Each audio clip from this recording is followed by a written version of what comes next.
Hello there, this is Suzanne in Ohio. I have something I'd like to share with you. I'm so excited about these things and I'm having such fun putting them together.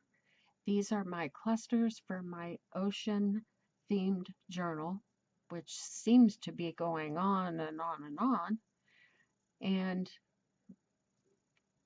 I don't know when I'll get those things put together because you get one idea after the next and then you have to execute that. And then you have to multiply and build on that and you know how it goes. All right, so here's some of my little embellishments and then I'll show you how I put them together with all the pieces and parts, most of which I made myself. So let me focus you in here a little bit, see if I can get this camera to cooperate. All right, so here's the first one. Well, I am not sure.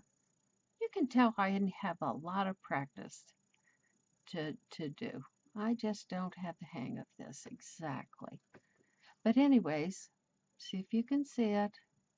And I was thinking a minute ago when I read this word see here, I should have made it SEA, see possibilities everywhere. But I'll make another one and I'll do that. So you can see these things are a combination of all kinds of little pieces and parts, and most of these elements I did make myself. I'd like to show you all of them first, and then I'm going to tell you and show you exactly how I got started. Because one idea leads to another, you know how that is. Okay, there's a smaller one, and this one. I do have some purple running through my journal, so I thought, well, that'll go on the page with some purple accent to it. There's one. Now this one's quite large, but on the right page it'll work just fine. And that one just happens to have one of my little mermaids in it that I created myself. I'll tell you how I did that. And another one with one of those little signs in it. Maybe you can read it, maybe not. It says, I'll bet you think I'm lonesome here, but I'm not. The locals are wonderful. Be sure to visit. What a fun thing to send home to somebody if you're off on vacation. And the last one, I only have 6 of these here to show you today. These will be on my Etsy site, and there's some other ones on my Etsy site too. And even if you don't want to purchase them, you can go there and look at some close-up photographs of them. In real life, the colors are beautiful. I think sometimes the glitter makes the camera not pick up the colors exactly. Like this paper ribbon here, this is chartreuse green. A little bit dusty looking, but nonetheless chartreuse green. Maybe it'll show up that way on your computer. But there you have it. I've got 6 of these here today and all my pieces and parts, and I'll show you how I get started. So let me show you the back of them. You can see here that I have just, I call it paper ribbon, but or accordion ribbon paper, whatever you want to call it. But it's folded up, and I do have some stain on the back of it too. I like things to look nice on the back as much as possible. And then the lace or whatever the fabric element is adhered to that. I'll show you more about that in a second. And there's again how it looks from the front. Okay, so I start out with just strips of patterned paper usually, and most of these, all these here, I did with my decorative scissors. You can or cannot. You could even tear it. A tear makes a nice edge, but for these I wanted something a little bit more controlled. You can see that edge there. That was done with a decal scissor. And then, of course, they're stained around the edge with distress ink. All right, let me see. There you go. Oh, Suzanne, you're getting the hang of it. All right. All right. So let me get these out of the way, and I'll show you the next step. Here's some in the second phase. Remember, first just looks like this. Then I begin to fold it. And I try not to fold it straight. I fold it a lot like I do my paper banners. Let me stretch this out so you can see it. I just put tiny little pleats in it, press them in, and go slightly cattywampus with each fold, and then you get a nice flow. And then all these fold to the right, and these all fold to the left. And there I have my base piece. So here's some that are at that stage. They look like a whole bunch of nothing right now, but they will look better. There's a green one. Oh, I love chartreuse green. Okay, so let me take these out of the way and I'll show you what happens next. The next thing I do is lay it down under my presser foot and get a piece of fabric or lace or gauze or netting or tulle or anything you want, and I get it started. Some of them have ribbon on them, some of them have a piece of yarn, which I do a zigzag stitch and catch it, and then just travel along. And then I use a little an old big dirty rusty needle I have, and I work the pleats into it as I go. Now, it is a little hard to sew on a curve when you've got something that won't give. This ribbon, it doesn't give very easy, but it can be done. You can see it can be done. Okay, this is a good example.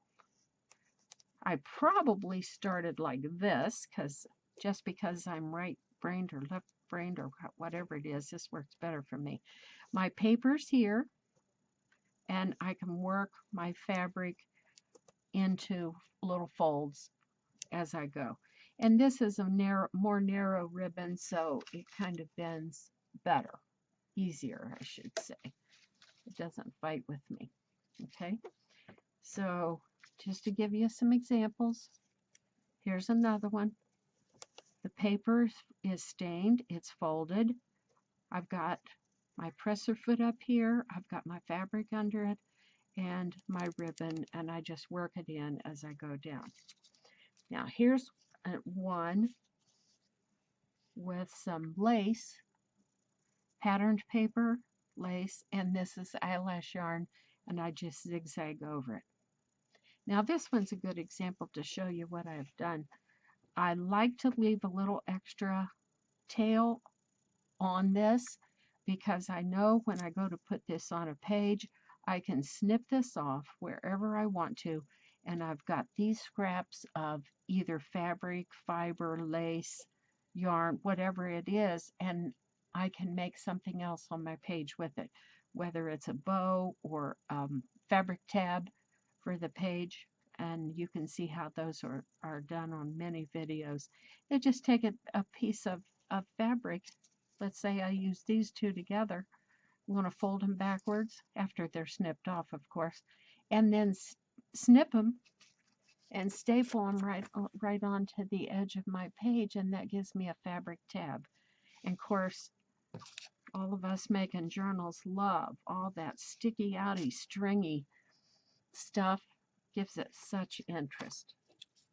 Okay, so let's assume I've got my pile of my base thing ready here, and I'm ready to make a cluster. So I look at the size of it and decide how much it can handle, and then I kind of have a vague idea how many elements I want to put in it, and I start forming the element cluster. I do not do it directly on here. I set this aside, And now I'm going to digress here just a little bit. I have to show you all the elements because you have to have all those ready before you even start. So let's back out here so you can see. This is one of my bins. Here's another. Here's another. And then I have 2 or 3 more things. So, yes, I sit around a lot, and this is what I do. When I'm too tired to think, I just sit around and cut these little things out, create these elements.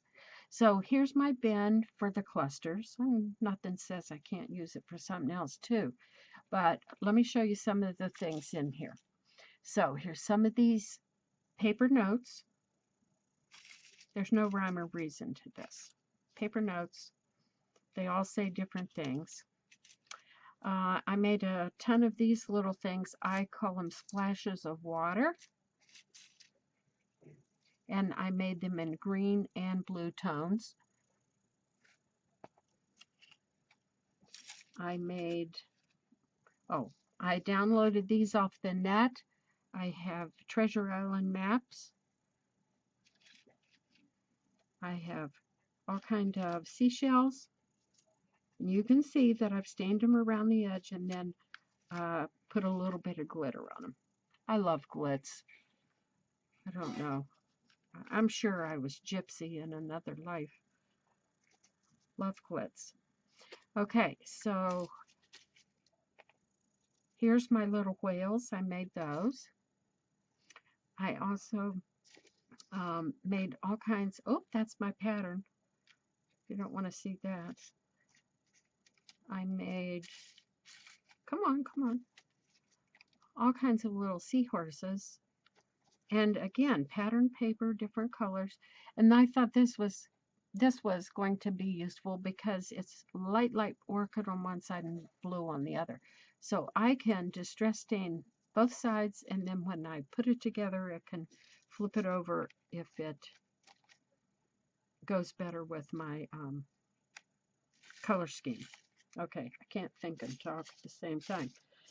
All right, I cut out sand dollars, quite a few of those. And then this little thing is still making me laugh. I made my own little mermaids. Now, of course, they weren't this tiny. Can't work on them this tiny.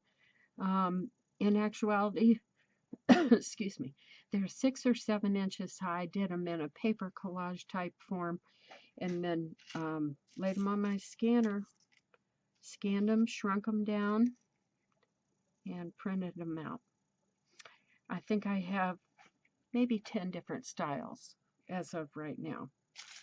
Okay, so I have another video where I showed how to make a message in a bottle, pretty good size, about 6 inches long, and that's a journal insert, and it's a shaker tag full of all kind of elements inside. But I still wanted to have a message in a bottle for these little clusters. So I drew and cut out tiny little bottles and then stained them, distress ink, of course, and then rolled up a piece of paper, tied a string around it, glued it on, tied some string around the neck, and put a cork in it, and that makes a tiny, tiny little message in a bottle. Let me show you how that looks in one of the clusters. And there it is. See it right here? And that's a lighter green than the first one I showed you. But that's a lot of fun. There we go. All right. So let's see what else is in this bin.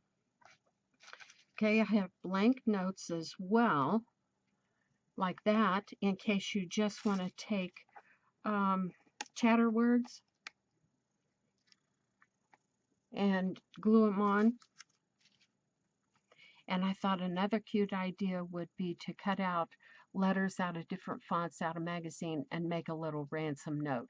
as if you're being held on an island, captive, hopefully by some handsome pirate. Okay, another shell. That's a nice one. Sometimes you need tiny little ones, sometimes you need big ones. All right, let's see what else is in here. Okay, I showed you the water. Let me find some coral. Okay, let's scoot these over. So, in addition to the sprays of water, I cut out corals, all different shapes. And I wasn't sure how big I needed them, but whatever size my scrap was, that's what I used. I believe in highest and best use of everything.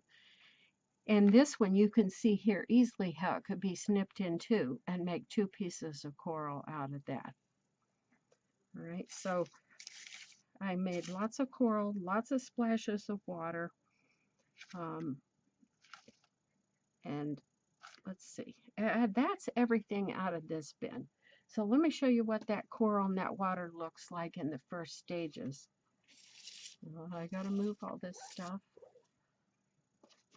Here's my bin full of corals and water. What could potentially be? Anything you want it to be after you stain it. So there's a little curly cue of water. That could be a coral, and I'd probably stain that around the edge with brown or rust. Another little coral, different kind. So you get the right idea. These are all so tiny little scraps, and they really come alive after you stain them around the edge and then put your glitter on them. So that's what they look like at that stage. Okay, now my little sentiments or anything printed out. I didn't bring that bin over here, but you know what words are. So you just have your pile of words or your sayings, and like for instance, this one, of course, it had that coordinate. I printed out the coordinates for, I Googled it, the most remote island on the earth. And that's the coordinates for that. And since I'm up close here, I'll point out that has a Treasure Island map in it, a sea snail shell, sand dollar, and the big orange element is coral. And then this in the back is a piece of opalescent cellophane. So that's some of the pieces and parts there. So here's my bag of cellophanes. I believe never throw anything away, and every time I do, I'm sorry I do. But these I have saved. I'll bet I've had these rolls of cellophane for 10 years. But I chose the colors I wanted. I hit them with the heat gun, and it causes these little shrinky spots because it's kind of cellophane to wrap your Easter baskets in, and then you hit it with the heat gun and that makes it shrink. And this happens to be an opalescent purple one. There, come on camera, there we go. Okay, so I have different colors in here. The color I like the best is that just clear opalescent, because opalescent tends to pick up the colors of anything around it, and it's not too strong on its own. Here's my bag of all my eyelash yarns, and I like to have a little bit of different texture and fiber in everything, even if it's not the focal point or the star of the show. I still like that. Here's my little pile of these things I'm working with. I've got some old green gauze, gold gauze, lace, burlap, cheesecloth, whoop, stray piece of cellophane right there. And there you have it. So on some of these, let me see if I can find the right one. It didn't end up showing, but I do take a little square of burlap, and maybe that can be my base that was one of the ways I did it. Another way was um, I just cut out some tiny little pieces of cardstock, about a ½ inch by a ½ inch. Let's say this is one of them. And then that's what I start gluing things onto. I just need a base of some kind. But that way the hot glue doesn't go all the way through. It worked good to do it that way. So let's say, for instance, we're going to work on this. And let's say, for instance, we're going to use this for our base. So one of the first things I might do is choose a piece of cellophane and go ahead and hot glue that down. If I'm going to add a piece of lace or fiber such as gauze or something, I might lay that down. So here's a piece of gauzy stuff, and I glue as little of it as I have to. That way you have space to cram other things in there, and it doesn't get too heavy and clumpy with all that hot glue. So I might just lay that down. And then if I want a treasure map, I would roll the edges of it, make sure it's stained, and then glue that down. And then if I want a piece of coral, I might put that coming out that way. And I kind of build from the back up and from the edges out. All right, so I don't have any sentiments laying right here, but this is at the point that I might take, well, maybe I do. Well, let's say I want this. I might go ahead and glue that down. And then this one might be the center. And then, whoop, before I did him, I should have put some splashes of water in there. Okay, you get the idea. And then nothing is glued down, excuse me, glued down 100%. Just use as little hot glue as you need to get it to adhere, because you'll have other ideas. So here's what happens after I get all my pieces and parts together like that. Then I want to start putting other things on it. All right, so let me put you down here just a little bit so you can see her. All right, so here's where I add the final touches. This, I let this sentiment kind of scroll over. It's not pressed down. The only place it's glued is here, here, and here. And then that way I could slide some shells underneath. I have sequins with a little bead in the center of them. Those are here, here, here, here. Here's some of that eyelash yarn peeking out at the top. You can see that. I would have put that on in the background. All right. So there you have that. Okay. So let me show you how these might lay on a journal page. So here's my journal page.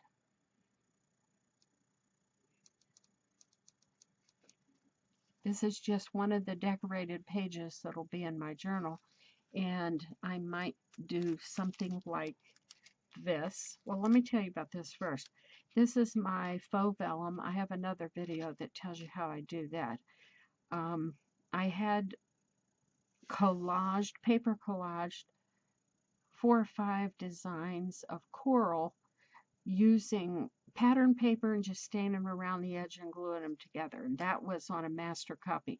So I printed it on plain white paper, and then I heavily waxed it, and that makes it look like vellum. So you can see my other video if you want to know how to do that.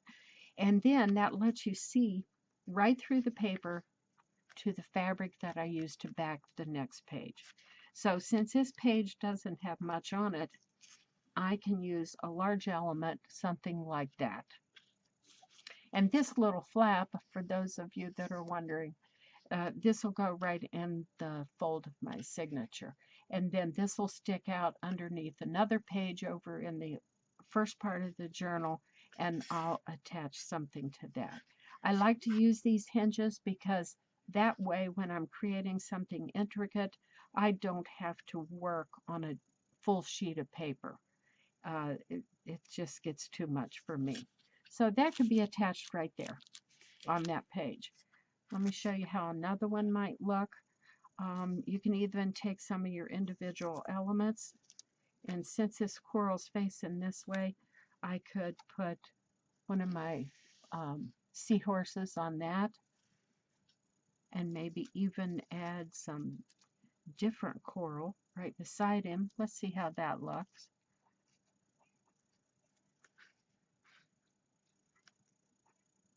Yeah, okay, so you get the idea. More layers, the better. All right, since this is a little bit lighter page, I'd pick something perhaps like that, and that might be my tuck spot up in the right hand corner.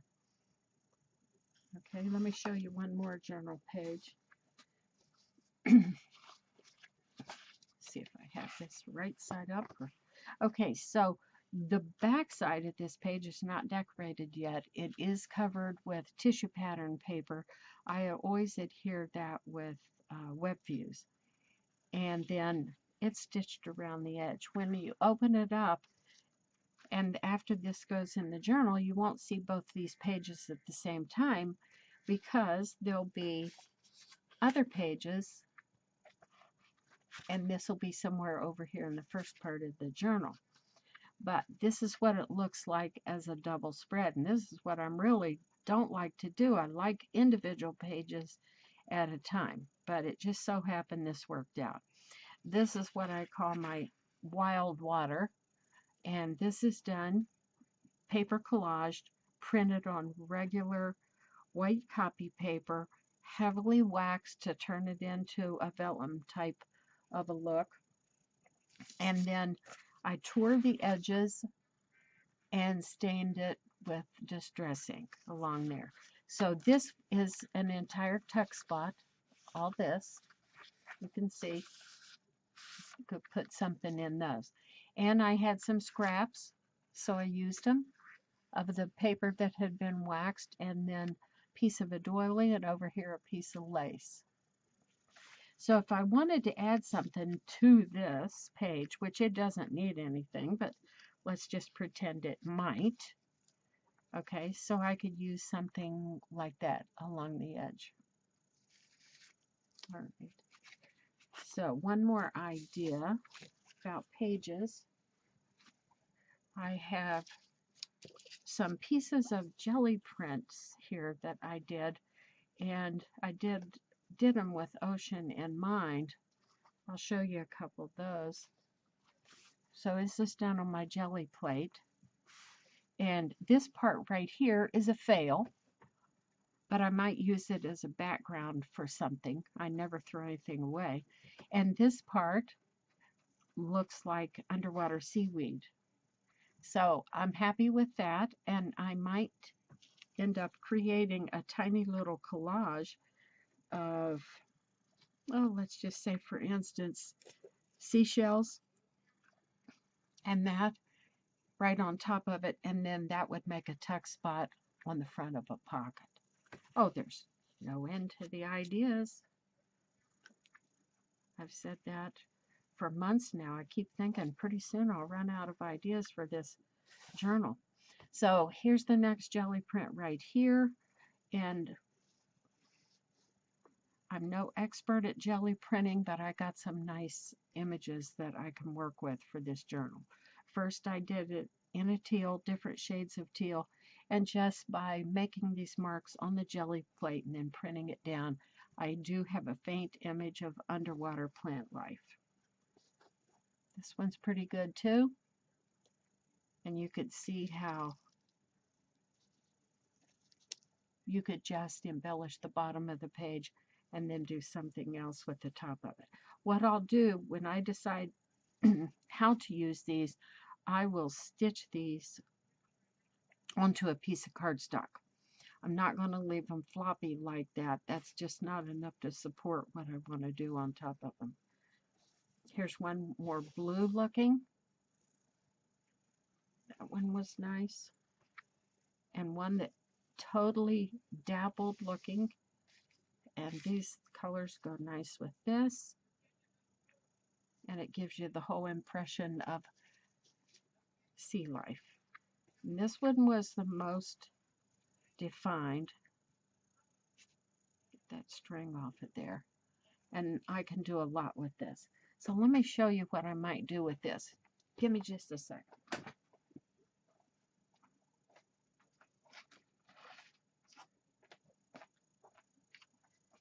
Since this is such a big image and the right scale, I might make large seahorses and put on there, but for sure I can use my mermaids. Now that's enough to make 2 pages. So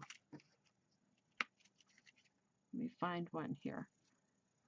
So I can put my mermaid on that, put some other enhancements on it, and that's another journal page. If you want to see more about my mermaids, I'll be doing a video about it real soon, or by the time you see this, it might already be up. So check my channel. Okay, now I have to ask myself, am I forgetting how to show you anything?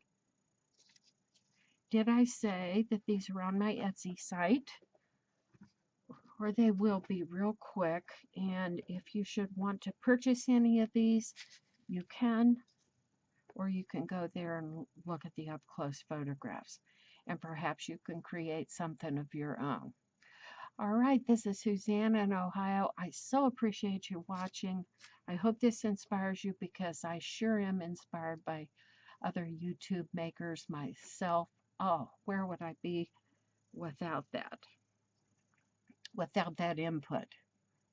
And some of you just absolutely blow me away. All right, thanks for watching. I appreciate it. Bye.